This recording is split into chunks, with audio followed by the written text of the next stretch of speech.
আসসালামু আলাইকুম বন্ধুরা, কেমন আছো তোমরা? আশা করি সবাই ভালো আছো। অ্যান্ড আল্লাহর রহমতে আমি অনেক ভালো আছি। তো কালকে কিন্তু আমরা মশলা তৈরি করছিলাম হচ্ছে 3 তলায়। তো আজকে কিন্তু আমরা ছাদের উপর মশলা তৈরি করতেছি। তার কারণ হচ্ছে কালকে যে 3 তলায় মশলা তৈরি করছি ওখান থেকে মাথায় টেনে বালু তুলতে হয় বালতি দিয়ে, যে কারণে আমাদের হেল্পারদের প্রচুর কষ্ট হয়।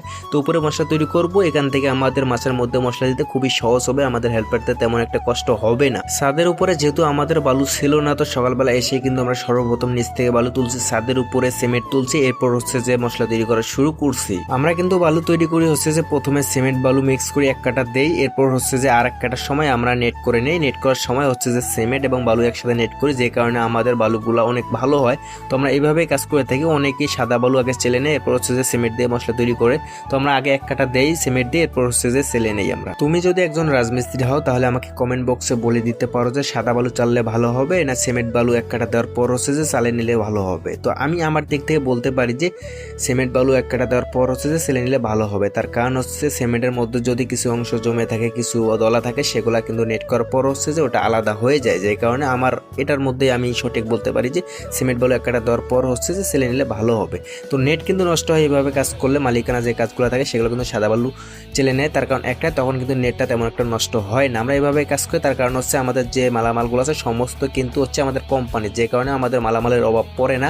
তো আমাদের যেদিক থেকে সুবিধা হয় আমরা ওইভাবেই কাজ করি। তো আমাদের সুবিধা অনুযায়ী কিন্তু আমরা কাজ করি। আর আমাদের আজকে সাথে রয়েছে কিন্তু 2টা হেল্পার, যে কারণে আমাদের মশলা তৈরি করতে একটু লেট হয়ে গেছে। তো আমিও কিন্তু একটু সাহায্য করছিলাম আমি আমাদের হেল্পারদের।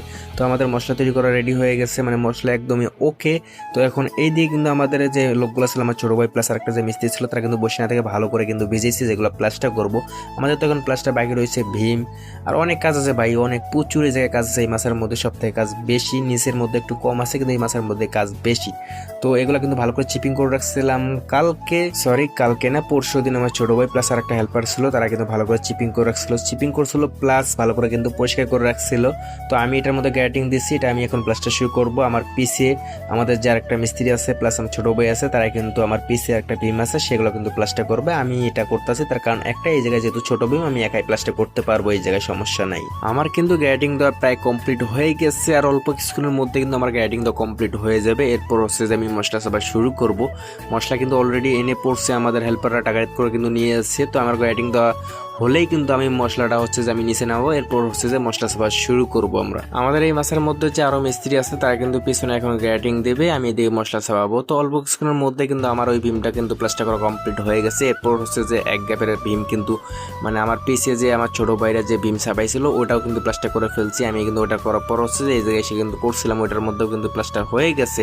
তো এরপর হচ্ছে যে এটা যে গ্যাপ আছে, তো এটা এখন আমাদেরকে গাঁথনি করতে হবে। কিছুক্ষণ আগে আমাদেরকে কন্ট্রাক্টর বললো যে এটা গ্যাপ থাকবে না, এটা তুমি গেতে ফেলো। নিচে পরিষ্কার করার পর হচ্ছে যে আমি গাঁথনি শুরু করি। তো মোটামুটি কিন্তু আমার 1 মাসের লেভেলে কিন্তু গাঁথনি করা হয়ে গেছে। তো আমাদের হাতে আর তেমন সময় নেই, এখন আমাদেরকে ছুটি করতে হবে।